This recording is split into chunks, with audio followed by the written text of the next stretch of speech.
everyone, and welcome to this edition of Labor Live at 12:05. My name is Alex Jorgensen, and I'm the Communications Director here at the Alaska AFL-CIO. And this is our fourth week, the fourth week of Labor Month, where we're talking about the relationship between politics and America's labor movement. And kind of today, we're really diving into what are the top political priorities of Alaska's labor movement, and that's a return to defined benefits for public employees and teachers. So before we kind of dive into this very complicated issue, I want to take a moment to introduce our special guest, Tom Klaameyer. Tom Klaameyer began his career as a high school social studies teacher in the Anchorage School District in 1996 after serving in the U.S. Air Force. In 2017, he became Anchorage Education Association president and subsequently elected as NEA-Alaska president, where he continues to serve today.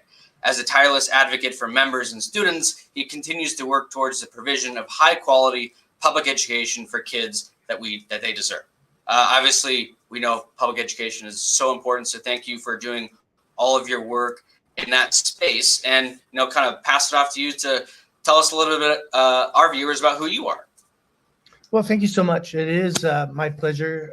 As you said, I'm the NEA-Alaska president. This is entering my fourth year of my term, and it really, truly is an honor to speak on behalf of all the educators. We have about 10,000 members throughout the state in almost every district in every community across the state. And so, yeah, that's a big lift. And certainly the provision of public pensions would be one of the things that we are looking to be able to help recruit and even more so retain our educators, because the churn and the turnover has been incredible since 2006, and it's only gotten worse in the last several years. And that's not good for our communities, it's not good for our schools, it's not good for students. Right. So you mentioned kind of this retention issue, and I'm wondering if you could maybe go into a little bit more depth, if you happen to have any numbers on, is the state currently able to recruit and retain teachers and maybe even more broadly public employees? Yeah, the answer in short is no. I just looked the other day at the Alaska Teacher Placement website, and there were over 1,100 vacancies, and we're a month into the school year. That's wow, 1,100. Yep, that's across all education professions. So not just teachers, but nutrition workers, bus drivers, admin assistants, principals, superintendents. But universally, we're seeing some of the largest vacancies that we've had, and over 1,000 went unfilled last year. And I mean, that's 1,000 teachers and educators that should be there every day helping grow our students and helping them learn and succeed and become citizens. And they're not there because we're not filling those positions. I mean, of course, go ahead. Yeah, I mean, that's mind blowing, right? People are always talking about, our public education system is failing our kids, or it's just not working. But how can a system work when it's so understaffed? Exactly. We're even hearing from some members that recently retired, and of course, retirements are up.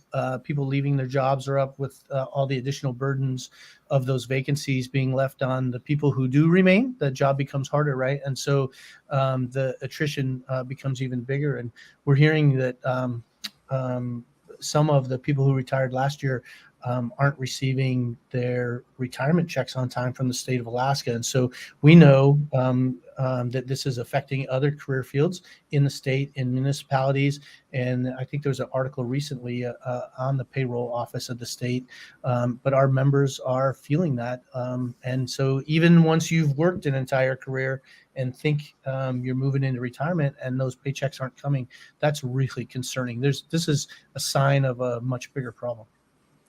Wow. I mean, this is just all kind of mind blowing to me, that the system is just not working, and so that's kind of like the main issue. So how does the current, defined contribution system play a part in that kind of deterioration of the abilities or the state's ability to recruit and retain teachers? Yeah, that we think it's a huge part of it. The governor created a teacher retention and recruitment task force, and they did the largest survey that we know of teachers in the state of Alaska. And returning to a defined benefit pension was one of the items that they listed as one of the things that would be most influential in their decision to stay in the state, to stay in their school. Teachers are a little bit, for all public employees, we believe that they should have the security and the dignity of a stable retirement. Since 2006, all PERS and TERS employees since then have been put into what's called a defined contribution retirement, which is essentially just a 401k. And on the surface of it, we say, well, they have retirement. It's like everybody else. And that's not exactly true, especially for teachers, because not only is there retirement savings in the pension system or in the retirement system that is not a pension at the will of the market, but they also don't participate in Social Security. They're not allowed to participate in Social Security.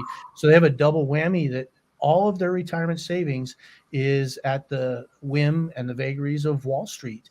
Wow.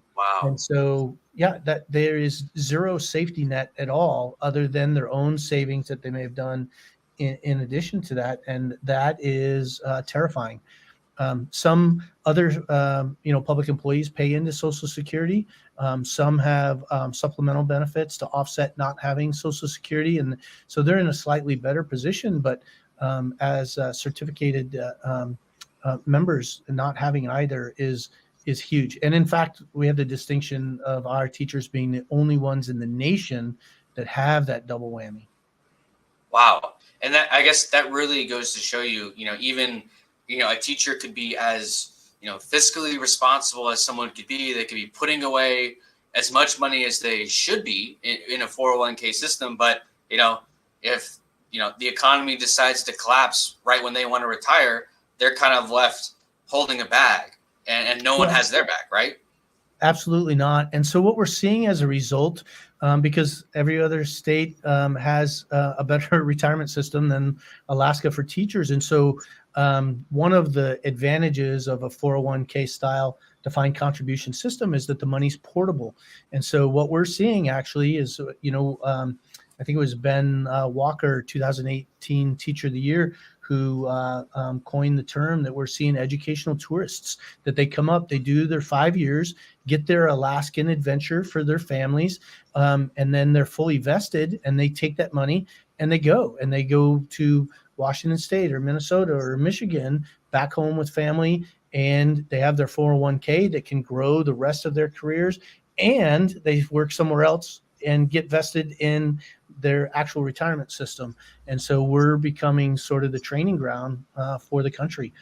In Anchorage alone, over a third of their educators, over a third of their teachers, rather, this is a teacher-specific statistic, are within their first 5 years. And so we're seeing historic turnovers, and out in rural communities off the road system, turnover can be 25, 33% every year. It's crazy. No, it's kind of, hard to comprehend. And, we're the ones that work in this field day in and day out. And it's still surprising, I think, every day that that the system is truly broken. And so we have this defined contribution system that seems to actually actively encourage public employees and teachers to leave. So we have this other system now that some people are proposing called a defined benefit. So I'm wondering if you could kind of give us a little bit of an idea of what a defined benefit is and how you think it will help teachers and public employees stay here. Yeah, so just to set up the difference real quick, a defined contribution system means that in law, they define the amount of money that an employer and an employee set aside for retirement. But there's no guarantee of benefits. Whatever money goes into that 401k and however it does, that's it. In a defined benefit system, same thing. The employee and the employer both contribute to the system. So it's not like it's anything that anybody's getting for free, but they use a formula to calculate how much their benefit will be in retirement, usually closely tied to the number of years that they work in the system. So that's a defined benefit, or called a defined DB system, or typically just easily as a pension. We had that in the state of Alaska until 2006.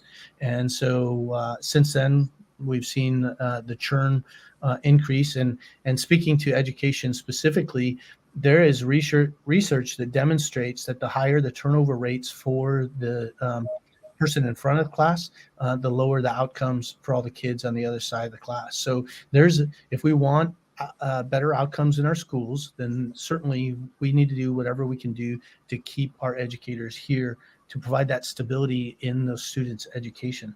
And so we believe that a defined benefit system is not only good for educators, providing that stability and dignity in retirement, but it's good for the community, providing that stability. It's good for students, improving outcomes. And if we expand it even beyond education, right? It's good to have our police force full. It's good to have our fire, our payroll offices, our streets plowed, all of those essential services that we rely on from our municipal and state governments. That if we want to develop a place where families want to live and support the economy, then we need to support the people who are there working to do it. A defined benefit pension also is just better. It's more efficient and provides some cost-saving measures simply because it's essentially what you do is create one big pool. Everybody's retirement money goes in together in the fund that's managed by the Alaska Retirement Management Board. And because of that grouping of money, they can have asset allocations that allow them to reap bigger returns than you and I can on our individual investments. Secondly, if I'm planning for my retirement myself and my account, then as I get closer to retirement, I have to shift away from the riskier assets that pay a higher return to more conservative assets, just because of my own longevity, because we don't live forever. If everybody's in a pool, you always have people leaving the pool, you always have people entering the pool. And so you mitigate that lifespan a risk that you have to. It's shared among the group, and all of the money stays invested in those higher yield investments. And so as a whole, if we're talking about some of our taxpayer money being put in on the employer contribution and employee money being put in on their contribution, they're getting a bigger return on that simply by utilizing a pension system instead of a defined contribution. And not to manage, when you have a big system like that, you have economies of scale where you can negotiate lower management fees, as opposed to each of us individually having to pay those high fees on all of our individual accounts. So the system that's proposed is not the same. It wouldn't take us back to 2006. It's Senator Giesel said that, this is not your grandma's retirement system. It's because there were issues. There was also bad actuarials that were done by the state that caused some of the problems. In fact, I would argue the lion's share of the problems, and it gave it a bad rap. But this is a well-crafted, a little bit more modest pension than what we were talking about. And the beauty of it is that it has risk-sharing mechanisms that not only provide that stability for employees in their retirement, and is a better investment for their retirement savings dollar, but it also shares the risk between the employee and the employer by adjusting employee contributions as well. Should there be disruptions in the market or what have you, and the fund becomes below a certain percentage funded, then the employer contribution could go up, but so can the employee contribution go up.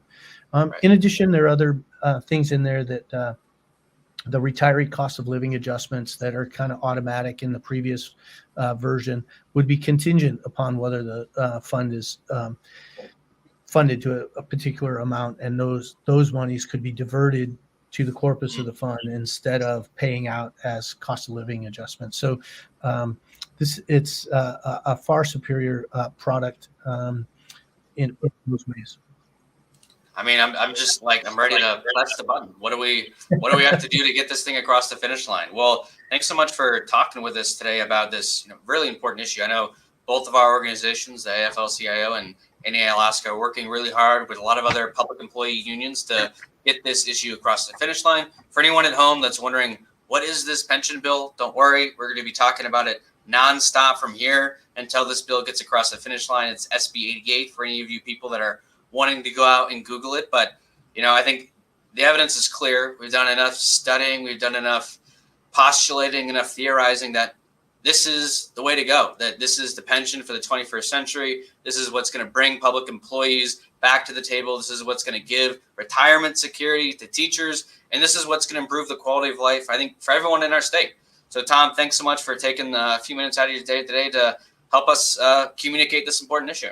Well, thanks so much for inviting me. I appreciate it. I appreciate being part of the conversation, speaking on behalf of members and other public employees. I think your last point is the most salient one, that, a stable workforce is the backbone of a strong, healthy economy, a healthy community. And so we have to do what we can to keep labor here, to make this a place where workers want to live, where they want to stay, where other workers from out of state want to move here with their families, schools that they want to enroll their kids into, neighborhoods that are safe, and streets that are maintained well and plowed, and make this a great place to live. And I think if we do that, if we pass this pension bill, Senate Bill 88, that will be on the right road to being able to accomplish the kind of communities and the kind of Alaska that we want to see. Yeah, I couldn't agree with those sentiments any more than I could. So again, thanks so much for joining us. And everyone, thanks for tuning in to Labor Live at 12:05. Catch us next week.